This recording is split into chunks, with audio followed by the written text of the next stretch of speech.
kita tidak punya alasan untuk menjadi sombong. Kenapa, saudara? Kita diciptakan bukan oleh diri kita sendiri. Kita lahir sebagai seorang bayi yang tidak berdaya, yang belum bisa mengatakan ini itu tentang apapun. Kita tidak dapat memilih apakah kita mau menjadi laki-laki atau perempuan, punya hitam, kulitnya hitam atau putih, kuat atau lemah, bijaksana atau tidak.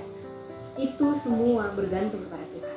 Firman-Nya ada di Mazmur 100 ayat 3, Ayub 38 ayat 4. Kita memiliki suatu sifat dasar yang tidak dapat kita ubah, hanya Tuhan yang mampu.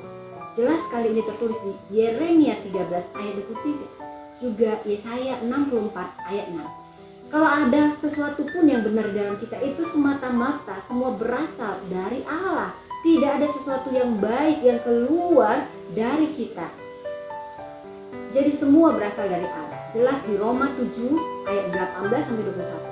Kita tidak memiliki kemampuan ataupun kuasa dalam diri kita sendiri. Semua kemampuan baik fisikal, mental, spiritual semuanya berasal dari Allah. Jelas di Ulangan 8 ayat 18, Yohanes 3 ayat 27, manusia tidak mempunyai kemampuan untuk melakukan apapun di luar dirinya.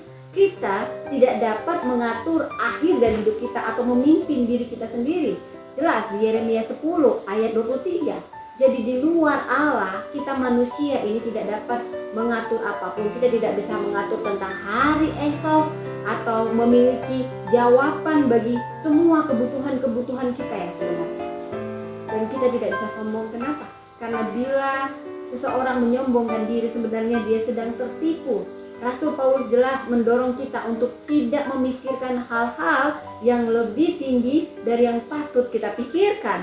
Dan jangan pernah menganggap diri kita pandai. Ini jelas. Jadi problemnya terletak pada apa yang kita pikirkan, saudaraku. Jadi pada dasarnya kita memiliki suatu pikiran yang sombong. Setiap manusia punya bakat sombong. Karena itu mari kita rendahkan diri di hadapan Allah. Roma 12 ayat 2 sampai 3. Tuhan Yesus memberkati.